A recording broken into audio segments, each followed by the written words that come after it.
సర్వాధికారియు నిరంతర స్తోత్రార్హుడు యేసుక్రీస్తు ప్రభువారి ప్రశస్త నామములో ఉదయకాలపు వర్తమానాల కొరకు ఎదురు చూస్తున్న మీ అందరికీ ఎమాన్యుయల్ మినిస్ట్రీస్ తరపున మా శుభాభివందనాలు తెలియచేస్తూ ఉన్నాను.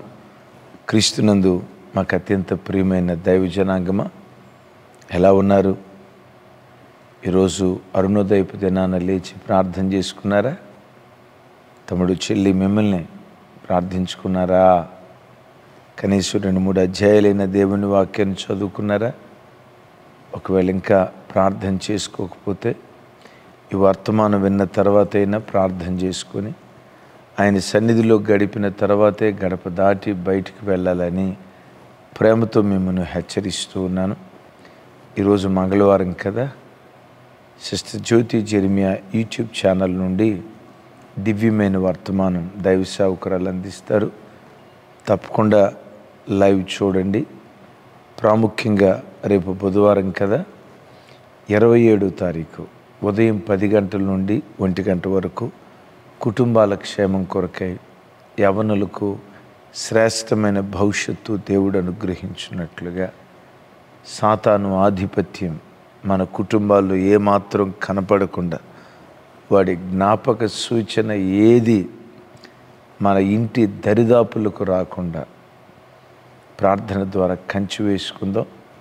కుటుంబాల క్షేమం కొరకై 27వ తారీఖు ఉదయం 10 గంటల నుంచి 1 గంట వరకు ప్రత్యేకమైన ఉపవాస ప్రార్థన.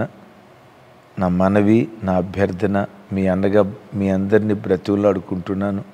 కుటుంబాలుగా తప్పకుండా రేపటి దినం ఉపవాసంతో ప్రార్థనలో పాల్గొందండి. యవన తమ్ముళ్ళు, యవన చెల్లెలు రేపు తప్పకుండా తల్లిదండ్రులకు సహకరించండి. ప్రత్యేకంగా ఇంటి యజమానులారా, ఉద్యోగం ఉందని, ఆఫీస్ ఉందని, ఎక్కడో పనులు ఉన్నాయి, నీకేం తెలుసు, నేను చాలా బిజీ మ్యాన్ని అని అనుకుంటూ రేపటి ప్రార్థనను వాయిదా వేయొద్దు. భక్తుడైన యోబు ప్రతి అరుణోదయపు దినాన తన పిల్లల కొరకు ప్రార్థించలేదా? యజమానుడిగా నీ బాధ్యత.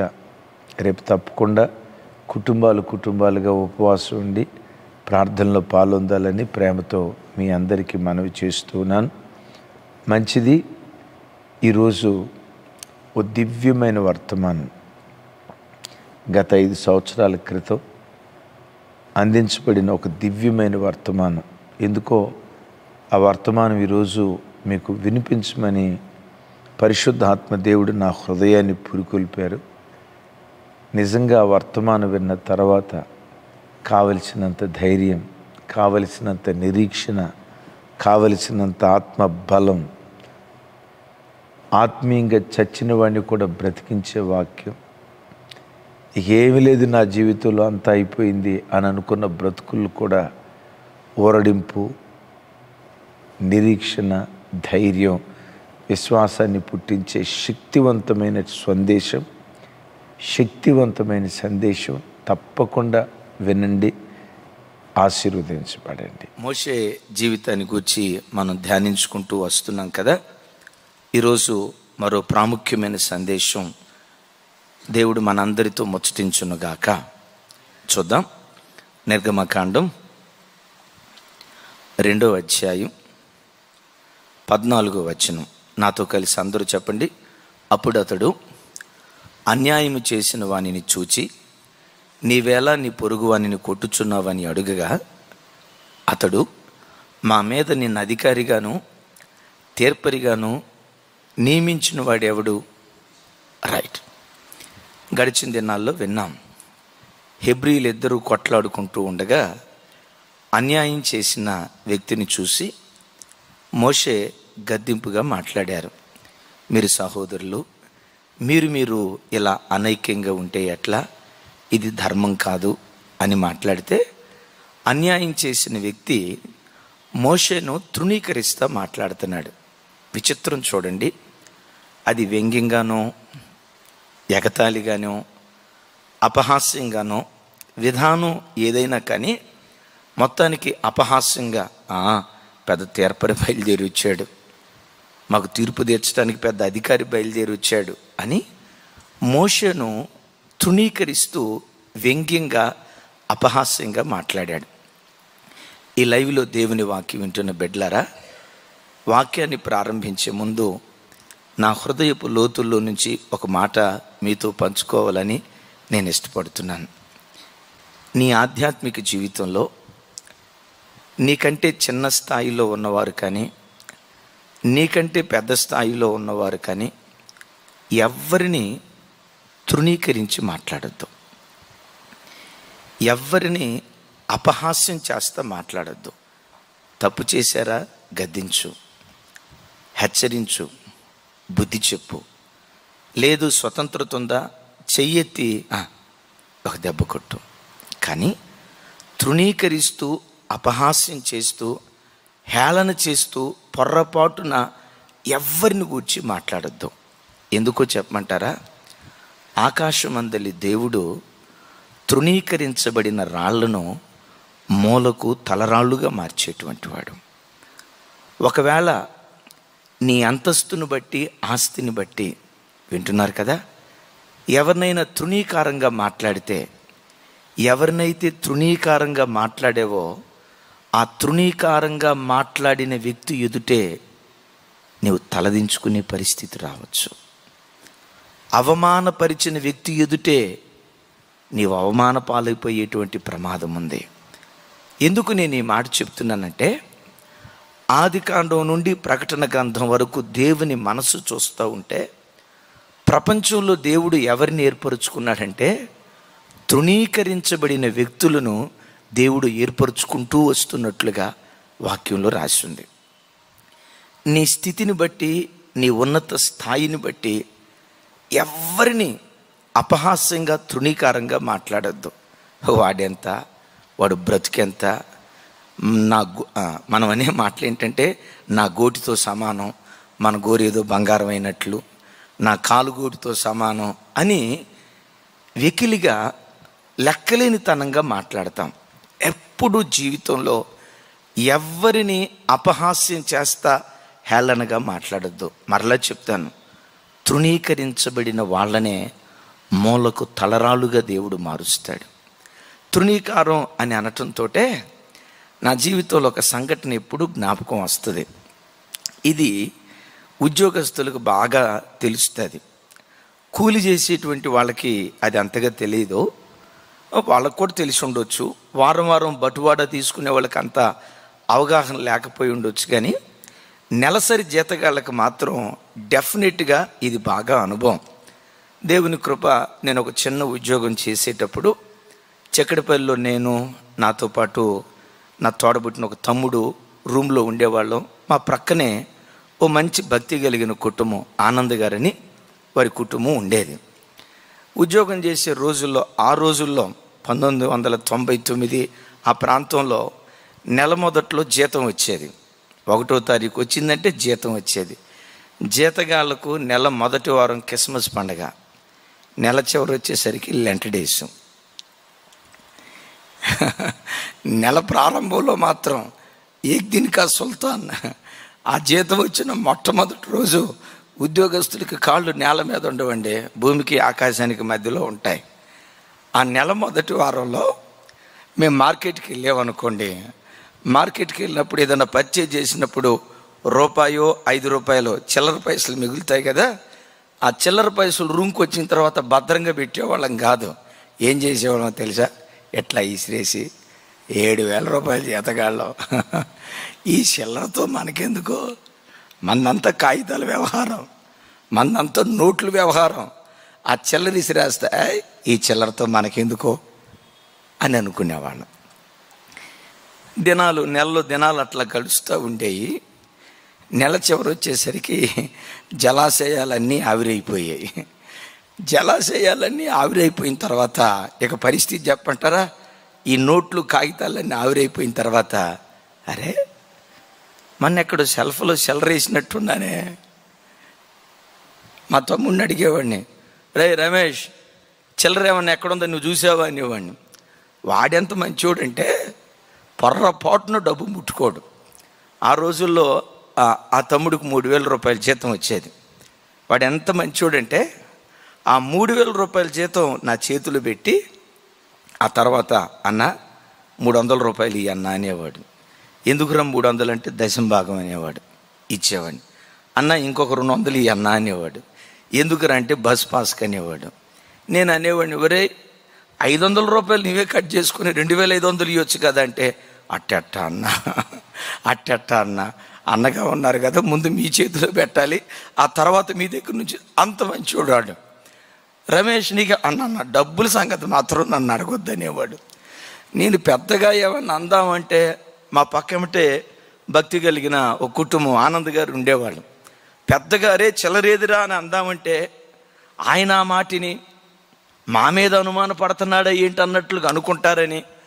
ఆయన ఎంత గొప్పోడంటే ఆయనకి ఎదుటోడికి రూపాయి పెట్టడం చేతవు, కానీ నేను చూసిన వాళ్ళల్లో ఎదుటివాడి రూపాయి కోసం ఆశపడకుండా నిస్వార్థంగా ప్రేమించే వాళ్ళలో ఆనంద్ గారు ఒక ఆయన.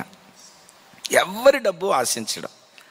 సో ఈ చిల్లర డబ్బులు నాకు కావాల్సి వచ్చేది. చిల్లర కాదు, తృణీకరించిన డబ్బు. ఈ చిల్లర మనకెందుకు అని తృణీకరించనే ఆ చిల్లర డబ్బులు నాకు కావాల్సి వచ్చాయి. మొత్తానికి ఆ సెల్ఫ్లన్నీ వెతుకుతూ ఉంటే ఒక మూలన 5 రూపాయల కాయిన్ కనపడేది. 5 రూపాయల కాయిన్ అంటది, రై నెల మొదట్లో ఏమన్నావు, మనకు చిల్లర ఎందుకని పక్కన పెట్టావు కదా. నాకు అప్పుడు గుర్తు చేశాడు దేవుడు, తృణీకరించబడిందే, తృణీకరించబడిందే మూలకు తలరాయి అవుతుంది, వాక్యంలో రాసి ఉంది కదా. ఈ చిల్లర నాకెందుకు, నాకు 100 రూపాయల నోటు కావాలి, 500 నోటు కావాలి, అప్పటికి 1000 రూపాయల నోటు లేదు. నాకు 100 రూపాయల నోటు కావాలి, ఈ 5 రూపాయల కాగితం నాకెందుకని తృణీకరించా. దేవుడు అప్పుడు నేర్పిన పాఠం ఏంటంటే, జీవితంలో దేనిని నువ్వు తృణీకరించొద్దు. ఇదెంత అని అన్నావే, ఇదెంత అన్న 5 రూపాయే ఈరోజు నీ అక్కడికి వచ్చింది. ఈ లైవ్లో వాక్యం వింటున్న బిడ్డలారా, ఒక అన్నగా, ఒక దైవ సేవకుడిగా నా గుండెల లోతుల్లో నుంచి నా చేతులు జోడించి దండం పెట్టి చెప్తున్నాను, మీ గొప్ప స్థితిని బట్టి, మీ అంతస్తును బట్టి, మీ గొప్ప హోదాను బట్టి నీకంటే చిన్న స్థాయిలో ఉన్న వ్యక్తిని చూసి వాడు లేబరోడు, ఆడెంత, వాడు బ్రతికెంత అని అన్నావా? ఆ లేబరోడ్ని మూలకు తలరాయిగా చేస్తాడు. ఆ లేబరోడు ఎదుటే నీ బ్రతుకు లేబరోడ్ అయ్యేటట్లుగా అయిపోద్ది. ఎప్పుడు జీవితంలో ఎగతాళిగా కానీ, అపహాస్యంగా కానీ, తృణీకరిస్తూ కానీ పొర్రపాటున ఎక్కడ, ఎప్పుడు, ఎవరితో మనం మాట్లాడుకుందుముగాక. ఇప్పుడు మోషేను చూసి చాలా విలువైన సందేశం చూడండి. అపహాస్యంగా, మా మీద నిన్ను అధికారిగా నియమించిన వాడెవడో, నిన్ను తీర్పరిగా నియమించిన వాడెవడో అని తృణీకరించి మాట్లాడాడు. ఆ తృణీకారపు మాట ఆకాశమందలి దేవుడు విన్నాడు. ఆ ఎగతాళిగా మాట్లాడిన మాట ఆకాశమందలి దేవుడు విన్నాడు. ఈ లైవ్లో దేవుని వాక్యం వింటున్న బిడ్డలారా, మోషేను తృణీకరించింది బయట వాళ్ళు కాదు, స్వకీయులు. వింటున్నారా? ఎవరికైతే మేలు చేయాలని మోషే అనుకున్నాడో, ఎవరి పక్షాన నిలవబడి పోరాడి తన ప్రజలను విమోచించాలి అని మోషే అనుకున్నాడో, తన ప్రజల కోసం త్యాగం చేసుకున్న ఈ మోషేను గూర్చి ఎవరి కోసం త్యాగం చేసుకున్నాడో ఆ ప్రజలే మోషేను తృణీకరిస్తూ మాట్లాడారు. బిడ్డలారా, ఒక మోషే జీవితమే కాదు, బైబిల్లో అనేక మంది భక్తుల జీవితాలు చూస్తే స్వకీయులే వారిని తృణీకరించారు. యేసు ప్రభువును గూర్చి రాయబడిన మాట మీరు ఎరుగుదురు కదా. యోహాను సువార్తలో ఉంటుంది, మొదటి అధ్యాయం 11వ వచనం. ఆయన తన స్వకీయుల యొద్దకు వచ్చెను, ఆయన స్వకీయులు ఆయనను అంగీకరించలేదు. విచిత్రం తెలుసా? యేసు ప్రభు తోడబుట్టిన తమ్ముళ్ళే మొట్టమొదటి యేసు ప్రభుని అంగీకరించలా. తన సొంత జనమే యేసు ప్రభుని అంగీకరించలా. ఈరోజు వాక్యం వింటున్న బిడ్డలారా, నీ భక్తిని నీ తోటివారు గుర్తించక, నీ ఆత్మీయ అనుభవాలు నీ తోటివారు గుర్తించక, నీ హృదయములో ఉన్న ఆత్మ సంబంధమైన మంటను నీ ప్రక్కవాడు గుర్తించక, ఎదుటివాడి కోసం నువ్వు ఎంత త్యాగం చేసుకుంటున్నావో, నీవెంత సమర్పించుకుంటున్నావో, నీవు ఎంత నిస్వార్థంగా దేవుని సేవ చేస్తున్నావో, నీ నిస్వార్థత ఎదుటివాడు గుర్తించక కొన్నిసార్లు తృణీకారంగా నిన్ను గూర్చి మాట్లాడతారు. ఇప్పుడు తృణీకరించబడిన మనం యేసు ప్రభు దగ్గరికి వెళ్ళి, యేసు ప్రభా, ఆ జార్జను నన్ను తృణీకరిస్తున్నాడయ్యా, ఆ ఇజ్రాయేల్ నన్ను తృణీకరిస్తున్నాడయ్యా, ప్రభా నేను తృణీకారాన్ని పొందుతున్నానయ్యా, నన్ను ఎగతాళిగా మాట్లాడుతున్నారయ్యా అని యేసు ప్రభు దగ్గరికి వెళ్ళాను అనుకో, నా కుమారుడా నువ్వు ఏడవకో అని అనడు. చూసి నవ్వుతా అంటాడు, వరి పిచ్చోడా నిన్ను తృణీకరించటం ఏంట్రా? నిన్ను తృణీకరించక మునుపు మొదట నన్ను తృణీకరించారు. నిన్ను ద్వేషించక మునుపు మొదట నన్ను ద్వేషించారు. 15వ అధ్యాయం 18వ వచనంలో రాయబడిన చక్కటి మాట ఏంటంటే, లోకము మిమ్మును ద్వేషించిన యొడల, నా దగ్గరకు వచ్చి ప్రభా లోకం నన్ను ద్వేషించింది అని ఆడవద్దు. వింటున్నారా? లోకము మిమ్మును ద్వేషించిన యొడల మీకంటే ముందుగా నన్ను ద్వేషించినదని మీరు ఎరుగుదురు. బిడ్డలారా, మీరు నిస్వార్థంగా బ్రతుకుతూ ఉంటే, ఎవరైనా మిమ్మల్ని ద్వేషిస్తూ ఉంటే హృదయంలో సంతోషించండి. ఏమైనా తెలుసా? యేసుక్రీస్తు జాడలలో నడిచే భాగ్యం దేవుడు నాకు ఇచ్చాడు. ఆయన నిందను అనుభవించాడు, ఆయన వలె నేను నిందను అనుభవించే ధన్యత ఇచ్చాడు దేవుడు. ఆయన అవమానపరచబడ్డాడు, ఆయన వలె నేను అవమానపరచబడే భాగ్యం ఇచ్చాడు. క్రీస్తు శ్రమలలో పాలిభాగస్థుడు అవుతున్నావని ఎరిగి బహుగా సంతోషించుదుముగాక. రైట్, చెప్దాం ఆమేన్. రైట్. ఇప్పుడు చూడండి, ఇప్పుడు అపహాస్యంగా మాట్లాడారు.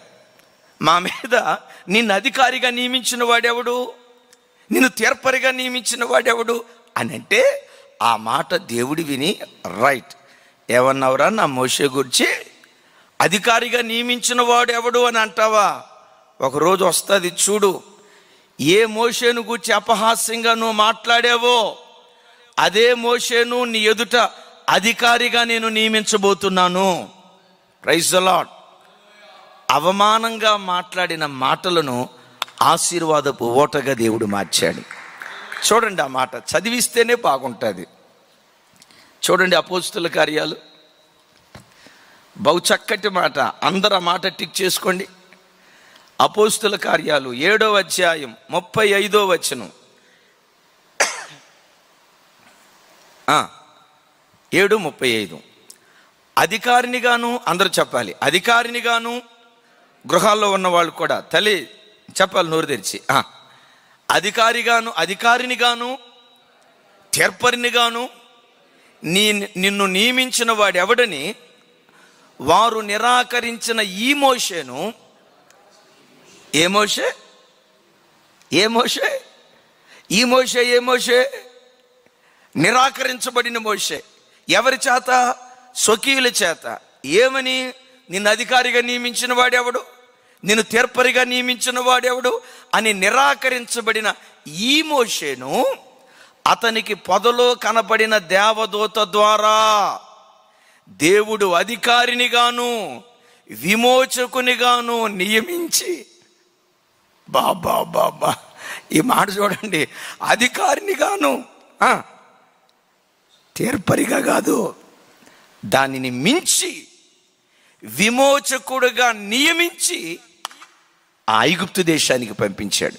ఐగుప్తు దేశం అనే కంటే కూడా తృణీకరించబడిన ప్రజల మధ్యలోకి మూలకు తలరాయిగా మార్చి ఆ ప్రజల మధ్యలోకి దేవుడు పంపిస్తూ ఉన్నాడు. ఈ లైవ్లో దేవుని వాక్యం వింటున్న బిడ్డలారా, నీ భక్తిలో ఉన్న ఆ ఉన్నతమైన వ్యక్తిత్వం ప్రజలకు తెలియక నిన్నెవరైనా చులకనగా మాట్లాడుతున్నారా? ఎవరైనా అపహాస్యంగా మాట్లాడితే నీకు తెలుసా, వాళ్ళేం అపహాస్యంగా అంటే ఆ మాట విన్న దేవుడేమంటాడో తెలుసా? ఆమేన్, అది జరుగును గాక. నిన్ను చూసి అంటారు కొన్నిసార్లు, నీ భర్తే అంటాడు, అబ్బో పెద్ద భక్తురాలు బయలుదేరి వచ్చింది అంటాడు. ఆ మాట అంటంతో దేవుడు అంటాడు ఆమేన్. ఈ బిడ్డ యేసు నామములో ఏదో ఒక రోజు గొప్ప భక్తి పరురాలుగా మార్చబడును గాక. సేవకుడా, నిండు గూర్చి కూడా కొంతమంది వ్యంగ్యంగా అంటారు, ఒరే ఒరే ఒరే వచ్చాడు ఇంటర్నేషనల్ స్పీకర్ వచ్చాడు అంటాడు వెకిలిగా. ఒక రోజు వస్తుంది ఇంటర్నేషనల్ స్పీకర్గానే దేవుడు నిన్ను నిలవబెడతాడు. వాళ్ళకది వ్యంగ్యం, వాళ్ళకది అపహాస్యం. ఆ అపహాస్యపు మాటే ఆశీర్వాదపు ఓటగా దేవుడు చేస్తాడు. వాళ్ళు అపహాస్యం చేశారు. నిన్ను అధికారిగాను తీర్పరిగాను నియమించిన వాడెవరు? ఇక్కడ అంటాడు, పొదలో కనపడినటువంటి దూత ద్వారా దేవుడు నియమించాడట. ఏమని? అధికారినిగాను విమోచకునిగాను నియమించి తృణీకరించబడిన స్థలాలకు పంపించాడు. బిడ్డలారా, అధికారులు ఉంటారు భూమి మీద, కానీ ఈ ప్రపంచంలో విమోచకులు ఉండరు. మనుషుడు ఏ ఒక్క నాటికి విమోచకుడు కాలేడు. బైబిల్లో చూస్తాం కదా, కీర్తనల గ్రంథంలో కీర్తనకర్త అంటాడు, ఏ సహోదరుడు తన సహోదరుణ్ణి ఏ విధము చేతనైనా విమోచించలేడు అంటాడు. 49:7 నాతో కలిసి చెప్పండి. ఎవడును ఏ విధము చేతనైనను తన సహోదరుని విమోచించలేడు. ఏం చేయలేడంట? విమోచించలేడు. ఎందుకంటే ఈ సృష్టిలో విమోచకుడు ఒక్కరే, ప్రభు అయిన యేసుక్రీస్తు వారు. ఏ సహోదరుడు తన సహోదరుని విమోచించలేడు. రాజశేఖరయ్య గారు ఎప్పుడు ఈ ప్రార్థన చేస్తారు, దేవా, ఈ ప్రజలు నీ ప్రజలు, నేను నీ వాడనే. ఏ మనుషుడు తోటి మనుషుని విమోచించలేడు, నీ వాక్యమే ప్రజలను విమోచించగలదు అని.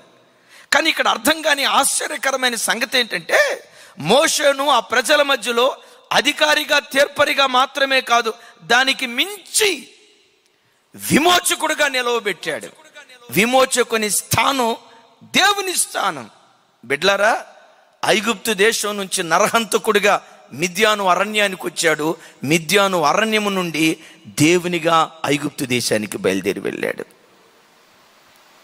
మీరు అనొచ్చు, మీరు భలే వాళ్ళు అన్న మోషే దేవుడు ఎట్టవుతాడు? వింటున్నారా? మీరు భలే వాళ్ళు అన్న మోషే దేవుడు ఎట్టవుతాడు? దేవుడు ఏ ఒక్క నాటికి కాడు. నేననేది కూడా అదే. కానీ ఎందుకో ఇక్కడ విమోచకుడు అంటున్నాడు. బిడ్డలారా, అద్భుతమైన మాట దేవుడు అహరోనుతో చెప్తాడు, దేవుడు ఫరోతో చెప్తాడు, మోషే ద్వారా మాట్లాడతాడు. మోషే, నువ్వు ఫరోకి దేవుడివి, అహరోను నీకు ప్రవక్త. ఒక చోట అంటాడు.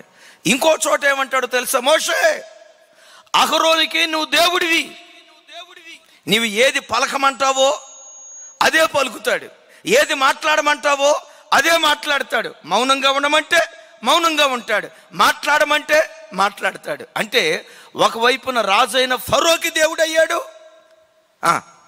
ప్రధాన యాజకుడైన ప్రవక్త అయిన అహరోనుకి దేవుడు అయ్యాడు. దేవునికి మహిమ కలుగును గాక. నిన్ను అధికారిగా నియమించింది ఎవరు?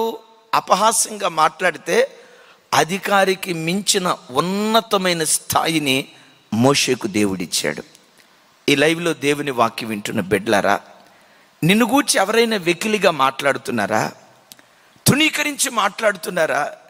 నీ భక్తి జీవితాన్ని, నీ విశ్వాస జీవితాన్ని, నీ పేదరికాన్ని చూసి, నీ అనారోగ్యాన్ని చూసి, నీ ఆపదలను చూసి, నిజంగా వీళ్ళెంత భక్తి కలిగిన వాళ్ళు అయితే వీళ్ళకి ఎందుకు రోగాలు వస్తాయి, నిజంగా వీళ్ళు భక్తి కలిగిన వాళ్ళైతే వీళ్ళెందుకు ఈ పేదరికంలో ఉంటారు, నీ ఆపదలను చూసి ఎవరైనా అపహాస్యంగా ఎగతాళిగా మాట్లాడుతున్నారా?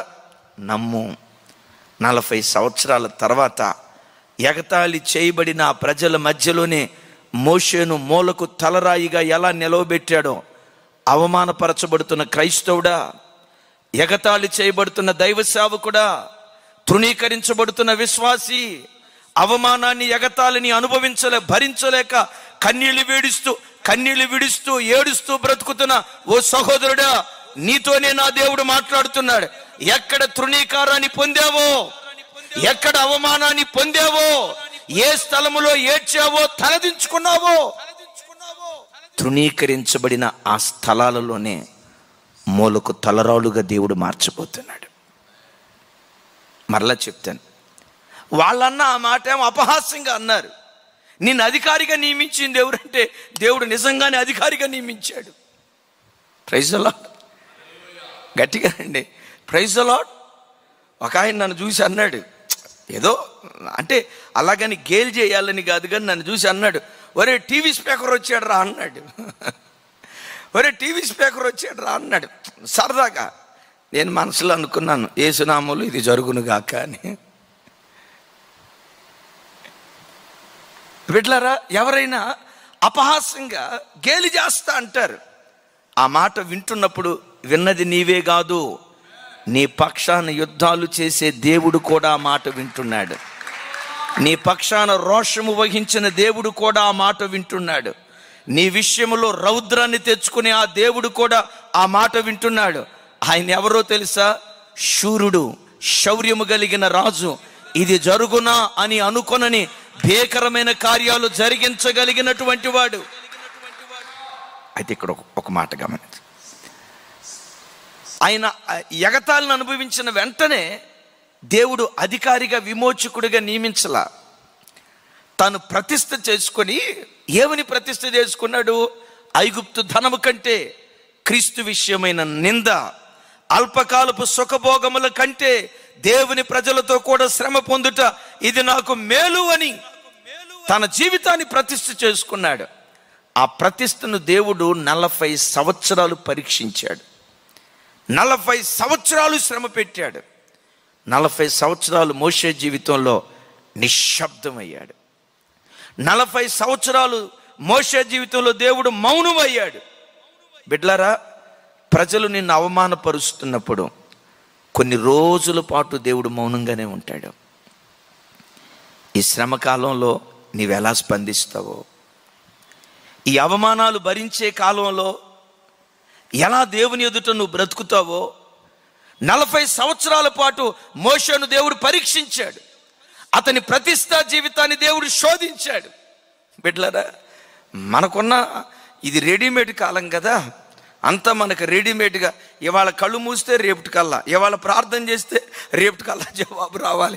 ఈరోజు ఉపవాసం ఉన్నామంటే రేపటికల్లా, ఈరోజు మనం సేవకు వచ్చామంటే సంవత్సరం లోపు 1000 మంది ఆత్మలు కనపడాలి. ఇది మనదంతా ఈ నూడిల్స్ కాలం. ఏంట నూడిల్స్ కాలం, నూడిల్సే కదా, అంత రెడీమేడ్, తొందరగా అయిపోవాలి. నో, నీవు త్వరపడినట్లుగా దేవుడు త్వరపడ్డం. దేవుడు ఎప్పుడు త్వరపడతాడో తెలుసా? తన కాలం వచ్చినప్పుడు త్వరపడతాడు, తన సమయం వచ్చినప్పుడు త్వరపడతాడు. నీ జీవితంలో నువ్వు నేర్చుకోవాల్సింది, ప్రభా వీళ్ళంతా నన్ను అవమానపరుస్తున్నారు, అది కాదు నువ్వు అనాల్సింది, ప్రభా ఈ అవమానాలను ఓర్చుకునే శక్తి నాకు దయచేయి. ఈ తృణీకారాలను, నిందలను, ఎగతాళులను, ఈ తిరస్కారాలను భరించడానికి కావలసిన ఓపిక నాకు దయచేయని ఓర్చుకుంటూ ఆయన దగ్గర నువ్వు కనిపెడితే నీ కాలం వచ్చినప్పుడు పక్షిరాజులాగా రెక్కలు చాపి పైకి ఎగిరే జీవితాన్ని దేవుడిస్తాడు. వాళ్ళు అపహాస్యంగా మాట్లాడారు. వాళ్ళు అపహాస్యంగా మాట్లాడిన మాటలను కొంతమంది భక్తుల జీవితాల్లో ఆశీర్వాదంగా దేవుడు ఎలా మార్చాడో మోషే జీవితం గురించి విన్నాం కదా. రెండవ మాట, యోసేపు జీవితం. పాపం అమాయకపు చక్రవర్తి, చాలా అమాయకుడు, నాలాంటి అమాయకుడు. నేను చాలా అమాయకుడిని తమ్ముడా, నిజం. ఈ ప్రపంచంలో నాలాంటి తెలివి తక్కువ ఎవడైనా ఉన్నాడనే భూతాలం అంతా వెతికితే వన్ అండ్ ఓన్లీ నేనే. ఎందుకంటే నా తెలివితేటలు నాకు తెలుసు. పాపం ఈ అమాయకపు చక్రవర్తి యోసేపు గారు రాత్రి పండుకున్నప్పుడు ఒక కళ వచ్చింది. ఏంటి ఆ కళ? తన పన లేచి నిలవబడుచో ఉండగా తతిమా 11 పనులు సాష్టాంగ పడినట్లుగా కలగన్నాడు. గమనించండి, ఆ కలభావం తెలిసినోడైతే గుండెల్లో దాచిపెట్టుకొని, ఓహో ఇదే కనుక చెప్తే ఆల్రెడీ మా అన్నోళ్ళు ఫైర్లో ఉన్నారు, ఈ మాటే కనుక చెప్తే నిప్పులో నూనె పోసినట్లు, అగ్నిలో పెట్రోల్ పోసినట్లు నా మీద బగ్ బగ్ బగ్ బగ్ మంటారు, అమ్మమ్మమ్మో నేను పొరపాటు అని చెప్పకూడదు. కొంచెం తెలివి కలిగినోడు, తెలివి కలిగిన వాడు అనే కంటే కూడా తెలివి కలిగినోడే కాస్త యుక్తిపరుడైనట్లయితే అమ్మమ్మమ్మో ఇది చెప్పకుండా ఉంటేనే మంచిది అని లోపటే పెట్టుకునేవాడు. నిష్కపటం. బిడ్డలారా, కపటం లేనివాడు. నతనీయులు ఉన్నాడు కదా బైబిల్లో. నేను బైబిల్లో నతనీయుల సంగతి చెప్తున్నా వినండి. బైబిల్లో నతనీయులు ఉన్నాడు కదా, కపటం లేనివాడు. కపటం లేని ఈ యోసేపు అన్నయ్యల దగ్గరికి వచ్చి అన్నాడు, అన్నయ్య అన్నయ్య అన్నయ్య అన్నయ్య రాత్రి నాకు ఒక కళ వచ్చింది అన్నయ్య అన్నారు. ఏం కళ వచ్చింది? 37:7 మనోడు చూపించాడు. రైట్, థ్యాంక్ యూ తమ్ముడు. అదేమనగా మనము చేనులో పనులు కట్టుకొని చుంటిమి. అబ్బా ఎంత మర్యాదగా చెప్పాడు చూడండి. నా పన లేచుచుండగా మీ పనులు నా పన చుట్టుకొని నా పనకు సాష్టాంగపడెను అని చెప్పాను. అందరు నా వైపు చూడండి. ఏమని చెప్పాడు? ఆ కళ ఏంటో నాకు అర్థం కాలేదు అన్నయ్య. నా పన లేచి నిలవబడింది, మీ పనులు సాష్టాంగపడ్డాయి అని అన్నాడు. అని అంటే వాళ్ళు ఎగతాళిగా అపహాస్యంగా ఏమన్నారు తెలుసా? ఒరేయ్ ఈడు మన మీద అధికారం అవుతాడట. దానికి ముందు అంటారు, అందుకు అతని సహోదరులు నీవు నిశ్చయముగా మమ్ము నేలేదవా. చూడండి, యోసేపు ఏలుబడి కూర్చావని అన్నాడా? అనలా. వీళ్ళేమంటారు? నీవు నిశ్చయముగా మమ్మల్ని ఏలేదవా, మా మీద నీవు అధికారి వగుదువా అని మాట్లాడితే దేవుడు ఆ మాటిని ఇది జరుగునుగాక, ఇది జరుగునుగాక, ఇది జరుగునుగాక, ఏ జరుగునుగాక, నీవు నిశ్చయముగా మమ్మల్ని ఏలేదవా. వాళ్ళు అన్న మాట విధానం కూడా చూడండి. నీవు మమ్మల్ని ఏలేదవా అని అల్లా. ఏమన్నారండి? నోరు తెరిచి చెప్పరా నాయన. నీవు నిశ్చయముగా మమ్మల్ని ఏలేదవా. ఆ మాట చూడండి. అంటే నువ్వు మమ్మల్ని ఏళ్తావు నిశ్చయం. నీవు మా మీద అధికారిగా ఉంటావా? బిడ్డలారా, వెకిలిగానో ఎగతాళిగానో తిరస్కారంగానో ఆ మాట మాట్లాడారు. యోసేపు తల్లి లేని బిడ్డ కదా, గుండె చప్పుడు ఏదైనా ఉంటే, గుండెల్లో ఉన్న బాధ ఏదైనా ఉంటే అన్నలంతా తల్లికి చెప్పుకోవటానికి అవకాశం ఉంది. యోసేపు దగ్గరికి వచ్చేసరికి ఆ బాధ ఎవ్వరికీ చెప్పుకోక అప్పటికే నాన్న తనను ప్రత్యేకమైన ప్రేమతో ప్రేమిస్తున్నాడు అని అన్నలంతా పగబెట్టారు కదా. ఆ బాధ గుండెల్లో పెట్టుకొని ఉన్నాడు. బిడ్డలారా, కొన్ని సంవత్సరాలైంది. ఏం జరిగిందో తెలుసా? నిశ్చయముగా నీవు మమ్మల్ని ఏలేదవా అని అంటే దేవుడు అన్నాడు, వరి పిచ్చోళ్ళారా, మిమ్మల్ని మాత్రమే ఏలితే నా గొప్పతనం ఏముంది? మిమ్మల్ని ఏలేటట్లు చేస్తాను, ఐగుప్తు దేశం అంతా ఏలేటట్లు చేస్తాను, మీరు సాష్టాంగ పడేటట్లు చేస్తాను.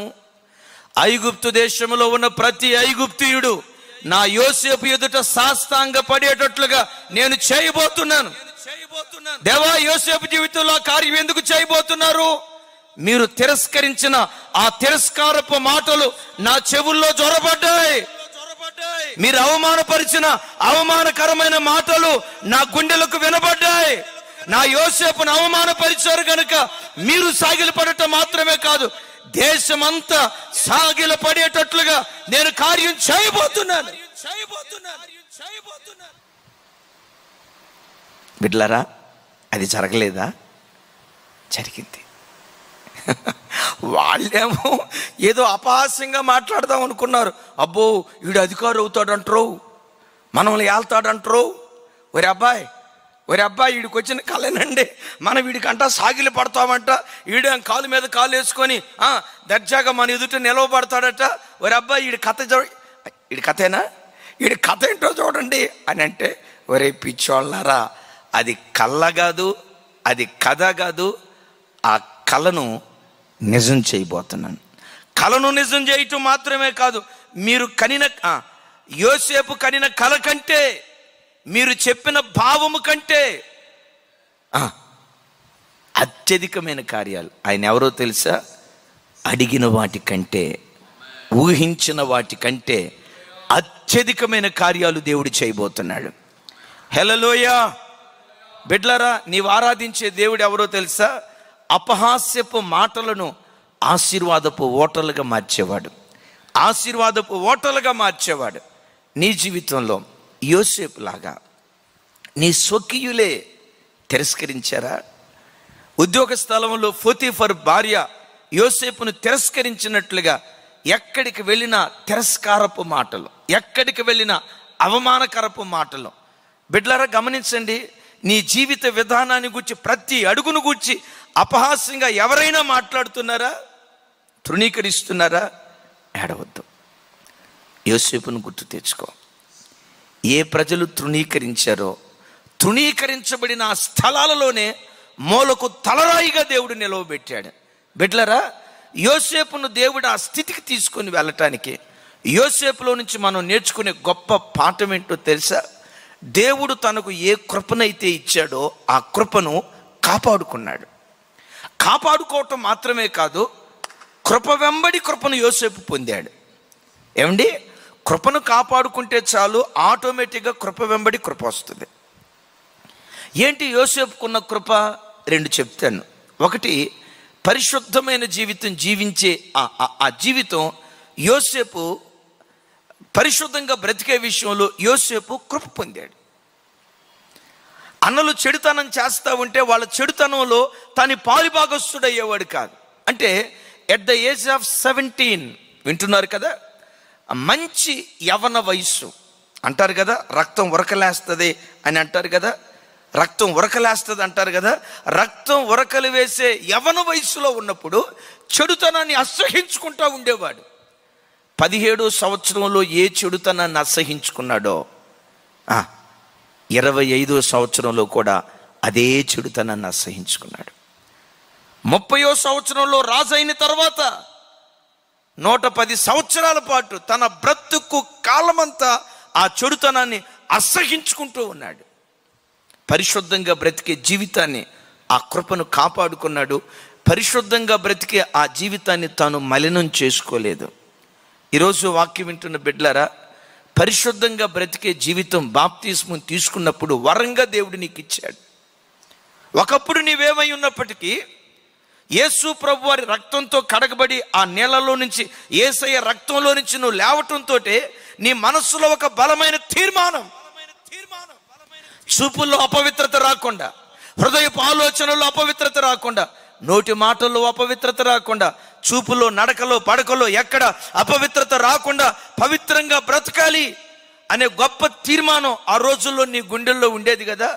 ఆ తీర్మానాన్ని పుట్టించింది నేను ప్రకటించే యేసుక్రీస్తు ప్రభువారు. ఆ కృపను దేవుడు మీ మీద కుమ్మరించాడు. ఆ కృపను కాపాడుకున్నావా? కృపను పాడు చేసుకుంటున్నావా? బాప్తిస్మం తీసుకునేటప్పుడు ఏ కృపనైతే దేవుడు నీ మీద కుమ్మరించాడో ఆ కృపను కాపాడుకుంటూ కృప వెంబడి కృప పొందుకుంటున్నావా? దేవుడిచ్చిన కృపలను నిరర్ధకం చేసుకుంటున్నావా? యోసేపుకు ఒక కృప ఉంది, కలలు కనే కృప. కలలు కనే కృప ఉంది, కానీ కలభావన చెప్పే కృప లేదు. ఆ భావన లేకపోవటాన్ని బట్టే, ఆ కృప లేకపోవటాన్ని బట్టే కదా అన్నోళ్ళ దగ్గరికి వచ్చింది. బిడ్డలారా గమనించండి, 17వ సంవత్సరంలో కలలు కనే కృప ఉంది, కానీ కలభావన చెప్పే కృప లేదు. చూశారు కదా. మేబీ అప్రాక్సిమేట్గా 25వ సంవత్సరంలో చెరసాల పాలయ్యాడు. చెరసాల పాలైనప్పుడు కలభావన చెప్పే కృపను పొందుకున్నాడు. బిడ్డలారా, నీ ఆధ్యాత్మిక జీవితంలో నిన్నున్న భక్తి కంటే ఈరోజు భక్తి అభివృద్ధి కావాలి. నిన్నున్న విశ్వాసం కంటే ఈరోజు విశ్వాసం అభివృద్ధి కావాలి. నిన్నున్న పరిశుద్ధత కంటే ఈరోజున్న పరిశుద్ధత అభివృద్ధి కావాలి. నిన్నున్న ప్రార్థనా జీవితం కంటే, నిన్నున్న భక్తి కంటే, నిన్నున్న ఉపవాసం కంటే ఈరోజు నీ భక్తి, బైబిల్లో చూస్తాం కదా, వారు నానాటికి బలాభివృద్ధి నొందుచు, వారు నానాటికి బలాభివృద్ధి నొందుచు సియోనులో దేవుని సన్నిధిలో వారు కనబడెదరు. ఈ లైవ్ లో దేవుని వాక్యం వింటున్న బిడ్డలారా, ఒకప్పుడున్న ప్రార్థనా జీవితం ఈరోజు నీలో ఉందా? ఒకప్పుడు నీ గుండెలో దేవుని పట్ల ఉన్న ఆ బలీయమైన విశ్వాసం ఈరోజు నీ గుండెల్లో ఉందా? ఒకప్పుడు దేవుని మందిరం అంటే నీ గుండెల్లో ఉన్న ప్రేమ, దేవుని పరిచర్యను అమితంగా ప్రేమించిన ఆ ప్రేమ, దేవుని సేవకుల పట్ల నీకున్న వైరాగ్యం ఈరోజు కలిగి ఇంకా అభివృద్ధి పొంది నువ్వు బ్రతుకుతున్నావా? అయ్యా, ఒకప్పుడు ఎంత ప్రార్థన చేసేదాన్ని అంటే, ఒకప్పుడు ఎన్ని గంటలు వాక్యం చదివేవాడిని అంటే, ఒకప్పుడు ఎన్ని గంటలు ఉపవాసం ఉండేవాడిని అంటే, ఒకప్పుడు ఎన్ని అధ్యాయాలు చదివేవాడిని అంటే, ఎప్పుడు అడిగిన చరిత్ర చెప్పుకుంటూ బ్రతుకుతున్నావేమో. ఒకప్పుడు పరిస్థితి కాదు. ఈ లైవ్ లో వాక్యం వింటున్న సేవకుడా, విశ్వాసి, ఈ రోజు నీ పరిస్థితి ఏంటి? ఈ రోజు ఎలా బ్రతుకుతున్నావు? ఈ రోజు నీ భక్తి ఎలా ఉంది? ఈ రోజు నీ విశ్వాసం ఎలా ఉంది? ఈ రోజు దేవుని ఎదుట నువ్వు ఎలా బ్రతుకుతున్నావు? ఆదిలో నేను ఎలా బ్రతికేదాన్ని అంటే, ఆది చరిత్ర చెప్తున్నావా? చరిత్రతో ఉపయోగం లేదు. ప్రస్తుతం ప్రస్తుతం ప్రస్తుతం దావీదు అంటాడు, నేనైతే దేవుని మందిరములో పచ్చని ఒలీవ చెట్టు వలె ఉన్నాను అంటాడు. వింటారా? నేనైతే దేవుని మందిరంలో ఒకప్పుడు పచ్చని చెట్టు వలె ఉండేవాడిని అని అల్లా, ఉండబోతున్నాను అని అల్లా. ప్రజెంట్ టెన్స్, ప్రజెంట్, ప్రస్తుతం తాను ఎట్లా ఉన్నాడో తన స్థితి చెప్తున్నాడు. ఎవరు? యోసేపు. దేవుడు తనకిచ్చిన కృపలను జాగ్రత్తగా కాపాడుకున్నాడు. అభివృద్ధి, అభివృద్ధి. క్రైస్తవ కుటుంబీకులారా, ఆస్తిలో అభివృద్ధి చెందావు, ప్రైజ్ గాడ్. వెండి బంగారాల్లో అభివృద్ధి చెందావు, ప్రైజ్ గాడ్. బ్యాంక్ బ్యాలెన్స్లో అభివృద్ధి చెందావు, ప్రైజ్ గాడ్. ఒకప్పుడు ఈ పట్టణంలో సొంత ఇల్లు నీకు లేదు. దేవుడు తన అపారమైన కృపతో ఓ సొంత గృహాన్ని ఇచ్చి ఓ ఘనమైన స్థితిలో నిలవబెట్టాడు. ఆస్తిలో అభివృద్ధి చెందావు. నీ పిల్లలు చదువుల్లో అభివృద్ధి చెందారు, ఉద్యోగాల్లో అభివృద్ధి చెందారు. ఒక్క మాట అడుగుతాను, ఆస్తిలో అభివృద్ధి చెందినట్లుగా భక్తి జీవితంలో నీ కుటుంబం అభివృద్ధి చెందుతుందా? పరిశుద్ధతలో నీ కుటుంబం అభివృద్ధి చెందుతుందా? విశ్వాసంలో నీ కుటుంబం దేవుని సన్నిధిలో అభివృద్ధి చెందగలుగుతుందా? ఒకవేళ అభివృద్ధి చెందక ఎక్కడో ఆగిన స్థితిలో ఉంటే, ఈ రాత్రి నుండైనా పూర్వపు వైభవాన్ని మరలా దేవుని దగ్గర సంపాదించుకోవటానికి ప్రయత్నించు. మునుపున్న ప్రార్థన కంటే, మునుపున్న విశ్వాసం కంటే రెట్టింపు బలంతో నేను బయలుదేరతానయ్యా అని ఈరోజు నువ్వు తీర్మానం చేసుకోగలిగితే, వాళ్ళన్నారు ఎగతాళిగా అపహాస్యంగా, ఏమని? నీవు మమ్మను నిశ్చయముగా ఏలేదవా, నీవు మా మీద అధికారిగా ఉండేదవా? ఎగతాళిగా మాట్లాడిన మాటలను దేవుడు యోసేపు జీవితంలో రూఢిపరిచాడు. వారు అన్న మాటల కంటే ఎక్కువ కార్యాలు దేవుడు చేశాడు. దేవునికి మహిమ కలుగును గాక. బిడ్డలారా, నువ్వు బ్రతుకుతున్న సమాజంలో నిన్ను చూసి ఎగతాళిగా మాట్లాడతారు. ఏమనో తెలుసా? వీడు భారతదేశాన్ని పాడు చేయటానికి వచ్చాడు.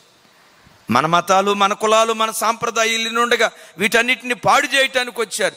వీరు దేశద్రోహులు. అవమానంగా నిన్ను మీద ముద్రేస్తారు. ఒకరోజు వస్తుంది, నిన్ను ఎలా నిలవబెడతాడో తెలుసా? యోసేపు ఐగుప్తు దేశాన్ని బాగు చేసినట్లుగా నిన్ను, నీ కుటుంబాన్ని, భారతదేశాన్ని బాగు చేసే చరిత్రకారుడిగా దేవుడు నిలవబెడతాడు. ఈ రాత్రి వాక్యం వింటున్న క్రైస్తవుడా, ఈ రాత్రి నీ చరిత్ర తిరగబడే రాత్రి, ఒక అద్భుతం జరిగే రాత్రిగా నీ జీవితంలో నా దేవుడు ఒక వినూత్నమైన కార్యాన్ని చేయునుగాక. వీడు ద్రోహి, ఎవరైతే నీ మీద నిందేశారో, వీడు నా కుటుంబానికి అవమానం. గమనించండి, ఆ తల్లిదండ్రులు నింద వేయలేదు, కానీ వాళ్ళు భరించలేని బాధను బట్టి నాకు అవమానం తెచ్చే కొడుకు అన్నారు. ఏ తల్లిదండ్రులకు అవమానం తెచ్చావో, ఏ తల్లిదండ్రులు నిన్ను బట్టి తలదించుకున్నారో, నిన్ను బట్టి అదే తల్లిదండ్రులు తలెత్తుకొని తిరిగేటట్లుగా దేవుడు చేయును గాక. యోసేపును జ్ఞాపకం చేసుకుందాం. రైట్.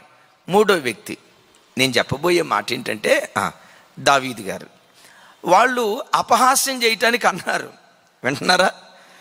ఎగతాళిగా అన్నారు, తృణీకరిస్తా అన్నారు. వాళ్ళు తృణీకారంగా మాట్లాడితే దేవుడు ఆ మాట విని అంతకు మించిన అద్భుత కార్యం చేశారు. నాన్న పిలిచాడు, ఒరే అబ్బాయి, మీ అన్నయ్యోళ్ళు యుద్ధ భూమిలో ఉన్నారు, 40 రోజులు అవుతుంది, తిన్నారో తినలేదో, బతికున్నారో లేకపోతే అరణ్యంలో ఆకులు రాలిపోయినట్లుగా రాలిపోయారో ఒకసారి వెళ్ళి కనుక్కోర్రా నాయన, బతికున్నారు అని చెప్తే ఈ జున్నుగడ్డలు, ఈ పేలాలు ఇవన్నీ అన్నోళ్ళకి ఇచ్చి యోగక్షేమాలు చూసిరా, తెలుసుకోనరా అన్నారు. నమ్మకంగా బాధ్యత కలిగిన ఈ దావీదు ప్రొద్దున్నే లేచి తనకున్నటువంటి గొర్రెలను ఓ నమ్మకమైన వాడికి అప్పగించి, నానిచ్చినటువంటి క్యారేజీ తీసుకున్నాడు. క్యారేజీ తీసుకొని యుద్ధ భూమిలోకి వెళ్ళాడు. అన్నయ్యలారా బాగున్నారా అన్నాడు. బాగున్నావురా, నువ్వు బాగున్నావా అని అన్నారు. బాగానే ఉన్నాను అన్నయ్య అన్నారు. అని వాళ్ళకి ఆ క్యారేజీ చెట్ల తిరిగి వస్తూ ఉంటే ఈలోపు 9.5 అడుగులు ఎత్తు అజానుబాహుడు, గమనించండి, గండడం ఎట్లా తిరుగుతూ ఉంటే అడిగాడు. ఈలోపు ఎవరో ఒక ఆయన సాటింపు, పల్లెటూరులో సాటింపేస్తారు కదా, మన ఊరిలో సాయంత్రం పంచాయతీ ఆఫీస్ కాడ రేషన్ కార్డు కూపన్లు ఇస్తున్నారో హో అని అంటారు కదా. అట్లాగే ఒక ఆయన ఆ యుద్ధ మైదానంలో రాజుగారు ఇలా ప్రకటన చేశారో హో అంటున్నాడు. ఏమని ప్రకటన చేశారు? అదిగో ఆ గండని ఎవరైతే చంపుతారో ఆ వ్యక్తికి రాజు రాజ్యంలో సగం ఇచ్చి ఆ తర్వాత తన కూతురుని అల్లుడుగా చేసుకుంటాడా హో అని అన్నారు. దావీదు ఆ మాటిని అసలు ఈ ఆఫర్లన్నీ ఎందుకు? ఆఫర్ల తర్వాత, ఈ డిస్కౌంట్లు ఆఫర్ల తర్వాత ఈ సైన్యం ఎవరో? ఆ తిరస్కరిస్తున్న వాడెవడు? వాడు సున్నతి లేనివాడు. జీవము కలిగిన దేవుని సైన్యములను తిరస్కరించుటకు సున్నతి లేని ఈ ఫిలిష్తీయుడు ఏ పాటివాడు? దేవుని పక్షాన నేను నిలవబడతా, దేవుని పక్షాన నేను పోరాడతా అని అని వాళ్ళతో మాట్లాడుతూ ఉంటే ఈలోపు పెద్దన్నయ్య వచ్చాడు. వచ్చి అంటాడు, రేయ్ నీ గర్వపు హృదయం నాకు తెలుసురా, నువ్వు క్యారేజీ తీసుకొని ఇక్కడికి రాలా, నువ్వు యుద్ధం చూడటానికి వచ్చావు అన్నాడు. నువ్వు యుద్ధం చూడటానికే ఇక్కడికి వచ్చావు. దేవుడు ఆకాశంలో ఉండేవారి పిచ్చోడా, దావీదు రాగల కాలంలో యుద్ధాలు చూసేవాడు కాదు, నా పక్షాన యుద్ధాలు చేసేవాడు. Praise God. వీళ్ళు అన్నారు, నువ్వు యుద్ధం చూడటానికి వచ్చావు, నువ్వు ఎక్కడికి ఎందుకు? నీ హృదయం యొక్క చెడుతనము నేను ఎరుగుదును.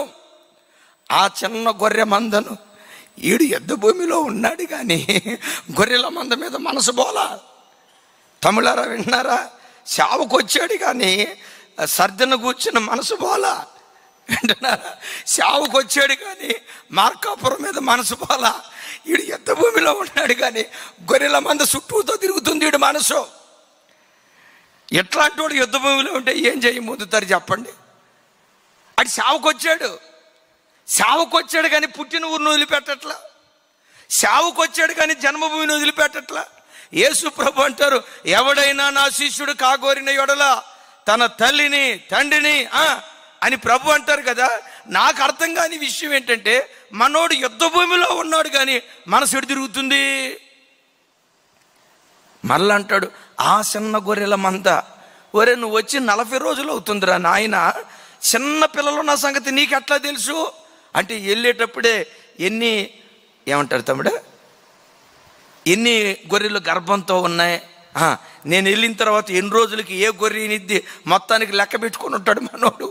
యుద్ధ భూమిలోకి వెళ్ళాడు కానీ ఆ చిన్న గొర్రెల మంద మీద మనసు బోలా. బిడ్డలారా, పౌలు గారు అంటాడు, యుద్ధ భూమిలో అడుగు పెట్టినవాడు జీవన సంబంధమైన వ్యాపారాలలో చిక్కుకోకూడదు. ఏ ప్రభు కొరకు యుద్ధ భూమిలో అడుగు పెట్టాడో ఆఖరి రక్తపు బొట్టు వరకు ప్రభు కొరకు చిందించి ఒక నిస్వార్థమైన పని చేసే త్యాగపూరితమైన వ్యక్తిగా బ్రతకాలి. Praise the Lord. వీళ్ళేమన్నారు? ఈ దావీదును పట్టుకొని అన్నారు, నువ్వు యుద్ధం చూచుటకే వచ్చావు అన్నారు. ఆ తర్వాత యుద్ధం జరిగించాడు. ఆ మాట దేవుడు విన్నాడు. అవమానంగా మాట్లాడిన మాట విన్నాడు.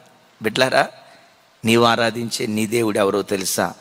అవమానకరమైన మాటలను ఆశీర్వాదపు ఓటలుగా చేసే దేవుడు. నువ్వు యుద్ధం చూడటానికి వచ్చావంటే దేవుడు అన్నాడు, రాయ్ యుద్ధం చూడటానికి కాదు వచ్చిందే, యుద్ధం చేయటానికి. ఈ ఒక్కరోజే కాదు, దావీదు తన బ్రతుకు కాలమంతా యెహోవా పక్షాన నిలవబడి నా పక్షాన యుద్ధాలు చేసే యుద్ధ శూరుడిగా ఈ రోజు నుంచి దావీదు నిలవబడతాడు. ఈ మాట బైబిల్లో ఎవరన్నారు తెలుసా? అబీగయిలు వచ్చి సాష్టాంగపడి అంటది, దావీదు శాశ్వతమైన సంతానాన్ని దేవుడు నీకు ఇచ్చునుగాక. నీ బ్రతుకు కాలమంతా ఏ అపాయము నీకు కలగకుండునుగాక. వాళ్ళంతా అంటున్నారు, ఏమమ్మా ఆ యెషయా కుమారుడు ఎవరు? తన యజమానుని వదిలేసి అడవుల్లో తిరిగేవాడు. ఏంటి శుభవచనాలు? ఆమంటది, నా ఏలిన వాడగు నీకు. ఎవరమ్మా నీకు ఏలినవాడు? దావీదు ఎవరమ్మా అడవుల్లో తిరిగేవాడు?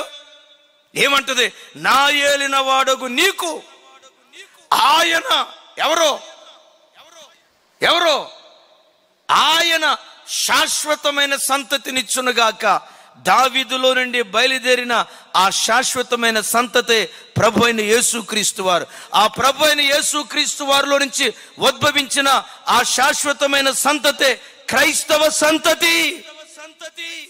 అబీగయలు మాట్లాడిన ఆ సంతతిలో ఈ రాత్రి వాక్యం ప్రకటించే నిష్ప్రయోజకుడు ఉన్నాడు. అబీగయలు ప్రవచనాత్మకంగా మాట్లాడిన ఆ సంతతిలో క్రైస్తవ జనమా, ఈ రాత్రి ఈ వాక్యం వింటున్న ఒక్కొక్క బిడ్డ ఆ సంతతిలో దాగున్నారు. ఈ వాక్యం వింటున్న క్రైస్తవుడా, నీవెవరివో తెలుసా? దావీదులో నుంచి పుట్టుకొచ్చిన శాశ్వతమైన సంతతి నీవు. అంతటితో ఆగల. నీ బ్రతుకు దినములన్నిట కరోనా అపాయం నీకు కలగదు. కొన్ని బలహీనతలు వస్తాయి, చిన్న చిన్న అనారోగ్యాలు వస్తాయి, లోకంలో బ్రతుకుతున్నాం, చిన్న చిన్న వ్యాధులు వస్తాయి. అయితే అద్భుతం ఏంటంటే అగ్నిలో పడతావు, కాలకుండా కాపాడే దేవుడు ఉన్నాడు. Praise the lord. ఆ పదం అగ్నిలోనే ఉంది, మండుతా ఉంది. విచిత్రం, కాలలేదు అది. కొన్ని బలహీనతలు నీకు వస్తాయి. అంటది ఈవిడ, నీ బ్రతుకు దినములన్నిట ఏ అపాయము నీకు కలగకుండును. ఎందుకమ్మా ఇన్ని ఆశీర్వాద వచనాలు దావీదుతో అంటున్నావు? దావీదు యెహోవా యుద్ధములు జరిగించువాడు. క్రైస్తవ జనమా, ప్రతి క్రైస్తవుడు తన బ్రతుకులో దేవుని పక్షాన యుద్ధాలు జరిగించేవాడిగా బ్రతకాలి. గమనించండి, ఒకవైపున నీ కుటుంబాన్ని పోషించుకోవడానికి యుద్ధాలు జరిగిస్తూ, నీ పిల్లలను పెంచి ప్రయోజకులుగా మార్చడానికి ఒకవైపున నువ్వు పోరాడుతూ, దానికంటే విశేషంగా లోకంలో సాతాను రాజ్యాన్ని కూల్చి దేవుని రాజ్యం రోజు రోజుకు విస్తరించడానికి దేవుని పక్షాన నిలవబడి ప్రార్థనా యుద్ధం చేసేవాడిగా ఉండాలి, పరిచర్య యుద్ధం చేసేవాడిగా ఉండాలి. సేవకులు సాతాను రాజ్యాన్ని కోల్చడానికి దేవుని సేవ జరిగిస్తూ ఉంటే అబీగయల్లాగా, అయ్యా నువ్వు యుద్ధాలు చేయి, నీకు కావలసిన ఆహారాన్ని నేను సమకూరుస్తాను. అయ్యా నువ్వు యుద్ధాలు చేయి, నీకు కావలసిన ద్రాక్ష తిత్తును నేను సమకూరుస్తాను. అయ్యా నువ్వు యుద్ధాలు చేయి, నీకు కావలసిన 5 గొర్రెల మాంసాన్ని నేను సిద్ధపరిచి నీకు ఉంచుతాను. అయ్యా నువ్వు యుద్ధాలు చేస్తా ఉండు, నేను నీకు సహకారినిగా బ్రతుకుతాను. అబీగయలు సంఘానికి గుర్తు, దావీదు సేవకుడికి గుర్తు. ఈరోజు వాక్యం వింటున్న ప్రభు బిడ్డలారా, దేవుని సేవకులు వారు భూమి మీద బ్రతికినంత కాలం దేవుని పక్షాన నిలవబడి సాతాను రాజ్యాన్ని కూలుస్తూ దేవుని రాజ్యాన్ని రోజు రోజుకు విస్తరింపజేస్తూ యుద్ధ శూరులుగా సేవకులు నిలవబడాలి. యుద్ధ భూమిలో ఉన్న సేవకుడు తన ఇంటిని మర్చిపోవాలి. యుద్ధ భూమిలో ఉన్న సేవకుడు తన పుట్టిన గడ్డను మర్చిపోవాలి. యుద్ధ భూమిలో ఉన్న సేవకుడు తన సమస్తాన్ని మరిచి, నా దేశ క్షేమమే నాకు ప్రాణం, నా దేశ క్షేమం కోసం సర్వస్వాన్ని ధారపోస్తానని యుద్ధ భూమిలో సైనికుడు రోషముతో ప్రాణానికి తెగించి తాను పోరాడుతూ ఉంటే, అలా పోరాడే సేవకులకు విశ్వాసులు ఎలా ఉండాలో తెలుసా? అయ్యా మీరు యుద్ధాలు చేయండి, మేము మీకు సహకారులుగా ఉంటాం, యుద్ధ సామాగ్రి అంతా మీకు సమకూరుస్తాం. ఈ రీతిగా సేవకుడు విశ్వాసి కలిసి ఏ సంఘంలో పనిచేస్తారో ఆ సంఘము ద్వారా సాతాను రాజ్యం కూలిపోతుంది, పాతాళం ఖాళీ అయిపోతుంది, పరలోకం ఆ సంఘం ద్వారా నింపబడే భాగ్యం ఆ పరిచర్యకు నా దేవుడు అనుగ్రహించునుగాక. ఓ తమ్ముడు ఉన్నాడు, పేరు నేను చెప్పలేను కానీ డెఫినెట్గా తమ్ముడు లైవ్ వింటూ ఉంటాడు. దేవుని మహాకృప, భార్యాభర్తలు ఇద్దరు ఉద్యోగాలు చేసుకుంటారు, మిడిల్ క్లాస్ ఫ్యామిలీ నాకు తెలుసు. ప్రతి నెల 15,000 రూపాయలు దశమ భాగం ఇస్తాడు. నాకు అర్థమయ్యేది కాదు. ఈ తమ్ముడు జీతం చూస్తే ఇంత ఉండదో, భార్యాభర్తలు ఇద్దరు దశంభాగం చూసినా నాకు తెలిసి ఒక 5,000 రూపాయలు ఇవ్వగలిగితే ఎక్కువ. ఏంటి తమ్ముడు ప్రతి నెల 15,000 రూపాయలు ఇస్తున్నాడు? నాకు అర్థం కాల. సరే, మనకి ఇవన్నీ అడగకూడదు కదా, నేను అట్లా వెళ్తూ ఉన్నాను. దినాలు అట్లా సాగుతూ ఉన్నాయి. ప్రతి నెల నేను ఒకరోజు అడిగాను, తమ్ముడా నీ జీతం ఎంత తమ్ముడా? నేను ఇలాంటివి దరిదాపుగా మేము మాట్లాడాం. తమ్ముడా నీ జీతం ఎంత తమ్ముడా అన్నాను. అన్నా నా జీతం మాట్లాడతా, అన్నా నా జీతం అన్నాడు. ఎంత తమ్ముడా నా జీతం అన్నాను. అన్న నా జీతం మొత్తం కలిపితే ఒక 40,000 అట్లా ఉంటుందన్నా అన్నాడు. మరి 40,000 అయితే నువ్వు ఇవ్వాల్సిన దశంభాగం 4,000 కదా. సరే నీ భార్యకు వస్తుంది కదా, దానిలో నీకంటూ కొంచెం తక్కువ జీతం కదా, ఏం తమ్ముడా ఆమెది ఎంత 10,000 12,000 అట్లా ఉంటుంది కదా, అంతే కదా, ఏంటి తమ్ముడా అన్నాను. అన్నాడన్న ఆ తమ్ముడు అన్నాడు, అన్నయ్య నా ఒక్కడి జీతమే దశంభాగం తీసి నా ఇంట్లో వాడుకుంటా, నా భార్య జీతం అంతా దేవుని మందిరానికి కానుకగా ఇస్తా. ఎందుకు తమ్ముడా ఇట్లా చేస్తున్నావు? అన్నయ్య మీ నిస్వార్థమైన సేవ గడిచిన 3 సంవత్సరాల క్రితం వచ్చిన బిడ్డలు, గడిచిన 4 సంవత్సరాల నుంచి గడిచిన 4 సంవత్సరాల నుంచి మా కళ్ళతో ఈ నిస్వార్థమైన సేవ చూస్తా ఉన్నాం. ఈ సేవకు మేము ఎంత చేసినా తక్కువే. ఆ తమ్ముడు ఒక మాట అన్నాడు, అన్నయ్య ఇంతకు మించి మేము దేవుని కొరకు చేయగలిగేటట్లుగా మా కొరకు ప్రార్థన చేయండి, మీరు దేవుని యుద్ధాలు జరిగించండి, మేము మీకు సహకారులుగా ఉంటాం. ప్రైజ్ గాడ్, హల్లెలూయా. ఈరోజు వాక్యం వింటున్న బిడ్డలారా, మనమందరం కలిసి దేవుని పక్షాన నిలవబడి యుద్ధాలు జరిగిద్దాం. నిస్వార్థంగా దేవుని కొరకు మేము నిలవబడి మేము ప్రభు పని చేస్తాం. మా కొరకు ప్రార్థన చేయండి, మీరు మాకు సహకారులుగా ఉండండి. సాతాను రాజ్యాన్ని కూల్చుదాం. ఒక గొప్ప దైవ సేవకుడు అంటాడు, పాతాళం ఖాళీ అయిపోవాలి, పరలోకం అంతా నింపబడాలి. పాతాళం ఖాళీ అయిపోవాలి, పరలోకం యేసునామములో నింపబడును గాక. వీళ్ళు అన్నారు, నువ్వు యుద్ధం చూడటానికే వచ్చావు. దేవుడు అన్నాడు, యుద్ధం చూడటానికి కాదురా, యుద్ధం చేయటానికే వచ్చాడు. ఈ రోజు నుండి నా పక్షాన యుద్ధాలు జరిగిస్తాడు. కొంతమంది అవమానంగా నేను మాట్లాడిన మాటలు ఆశీర్వాదపు ఓటలుగా దేవుడు చేస్తాడు. బిడ్డలారా, వీటన్నిటికంటే ఈ మహానుభావుని గురించి ఇక చెప్పకుండా నేను ప్రసంగం ఆపలేను. ఎందుకంటే ఈ మహానుభావుని పేరు మా ప్రతి రక్తపు బొట్టులో నిక్షిప్తమై ఉంది. ఆయన పేరు చెప్పకుండా ఏ మాట ఏ ప్రసంగం మేము ముగించలేను. ఆయన ఎవరో తెలుసా? నీవు ఆరాధించే ప్రభు అయిన యేసుక్రీస్తు వారు. ఆయనను ఎగతాళి చేయటానికంటే తల మీద ముండ్ల కిరీటం ఒకటి పెట్టారు, చేతిలో ఒక రెల్లిచ్చి దండంలాగా చేతులిచ్చి చేతిలో దండం ఇచ్చి, యూదుల రాజా నీకు శుభం. వింటున్నారా? యూదుల రాజా నీకు శుభం. ఎగతాళిగా. ఏమండి? ఎగతాళిగా. రాజుల తల మీద బంగారు కిరీటం ఉంటుంది కదా, నువ్వు చూడు చూడు చూడు, నువ్వు రాజుని అంటున్నావు కదా, చూడు చూడు అని చెప్పి ముండ్ల కిరీటం పెట్టారు. రాజు అంటే చేతుల్లో దండం ఉంటుంది కదా, యేసు ప్రభు వారి చేతులకు కూడా ఒక రెల్లునిచ్చి అంటారు, యూదుల రాజా నీకు శుభం.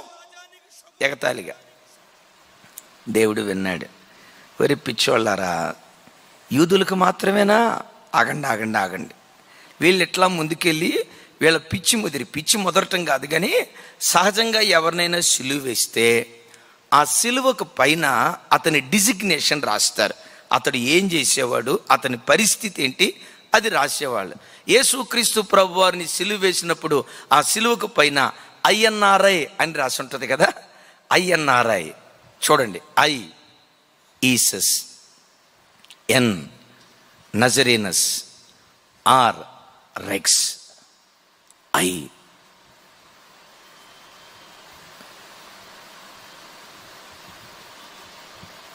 Praise God, praise God. INRI అని రాశారు. వాళ్ళు అన్నారు, వింటున్నారా? INRI అని రాశారు. INRI అనే పేరుకున్న అర్థం ఏంటంటే యూదుల రాజైన యేసుక్రీస్తు, Jesus of Nazareth, king of the Jews. చూడండి చూడండి, Jesus of Nazareth, king of the Jews. ఏమని రాశారు? నజరేతు వాడైన యేసు యూదులకు రాజు అని రాశారు. అధికారులు వచ్చి అన్నారు, అయ్యా అట్లా రాయొద్దు, నేను యూదులకు రాజని ఈయన చెప్పుకున్నట్లుగా రాయండి అని అంటే పిలాతు అన్నాడు, రాసింది ఏదో రాసాం పోనీ, ఇంకా దాన్ని ఏం జరుపుతావు అన్నారు. ఆయన విన్నాడు, ఏంట్రా రెల్లిచ్చి తల మీద మండల కిరీటం పెట్టి యూదుల రాజా నీకు శుభం అని నా కుమారుని ఎగతాళి చేస్తారా, తృణీకరించారా, అవమానంగా మాట్లాడారా? ఈ అవమానపు మాటలన్నీ నేను ఆశీర్వాదపు ఓటలుగా మార్చబోతున్నానని ప్రభు ఏం చేశారో తెలుసా? వాళ్ళు యూదులకు మాత్రమే రాజు అంటే ఆ యేసుక్రీస్తు ప్రభుని రాజులకు రాజుగా, ప్రభువులకు ప్రభువుగా, భూపతులందరికీ అధిపతిగా యేసు ప్రభుని నిలవబెట్టారు. అవమానం అనుభవిస్తున్న క్రైస్తవుడా, ఈ రాత్రి ఇదే క్రియ నీ జీవితంలో జరగబోతుంది. తృణీకరించబడిన చోటే వాళ్ళు ఎగతాళిగా మాట్లాడారు, అవమానంగా అపహాస్యంగా మాట్లాడారు. ఆ అపహాస్యపు మాటలనే నా దేవుడు ఎలా ఓటలుగా మార్చబోతున్నాడో విన్నావు కదా. ఈ రాత్రి నీ జీవితంలో ఈ వినూత్నమైన కార్యాన్ని దేవుడు జరిగించునుగాక.